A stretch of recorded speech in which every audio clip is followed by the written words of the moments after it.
puntland waxa ay doonayso ma aha waxay nafteeda u doonayso keligeed waa aragtida ay u doonayso dalka Soomaaliya inuu way akaado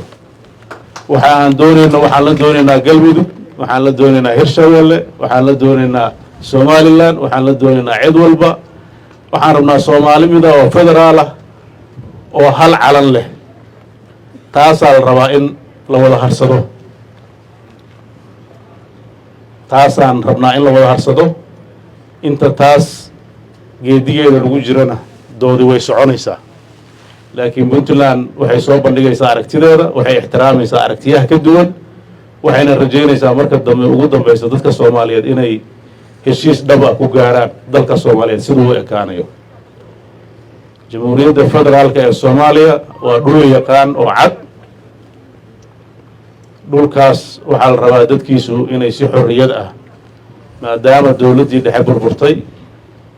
oo sharci ku dhisan in marlabaadka la isugu yimaado iyadoo oo qof walba qofka kale uu ixtiraamayo waan rajaynayaa arrimahaasi inay salfudeyd nagaga dhicin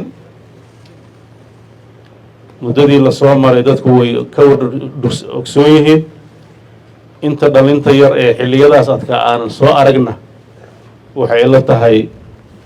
waxay ama iskuulaadka ha ku dhigtaan ama idaacadaha ka dhageystaan ama odayaasha ka dhageystaan waa xoogaal dalkani wuxuu soo maray muddadii u dambeysay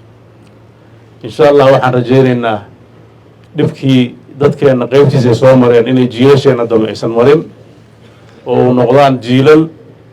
ku naalooda deganaan iyo horumar iyo barwaaqo iyo sharci midaas ayaa ummadeena anfacda ummadaha kaleeto ee aan dariska la nahay ee dawladaha kaleetana kula dhaqmi karnaa sharciga iyo kala dambeynta in la dhowro ayaa dardaaran noo ah wixii nili baray inaad ka soo dhalaashaan ayaa dardaaran noo ah hay-adaha kaleeta ee ammaanka ka shaqeeya iyo sharciga wada shaqayntoodu inay noqoto shay joogto ah haddii sarreynta sharciga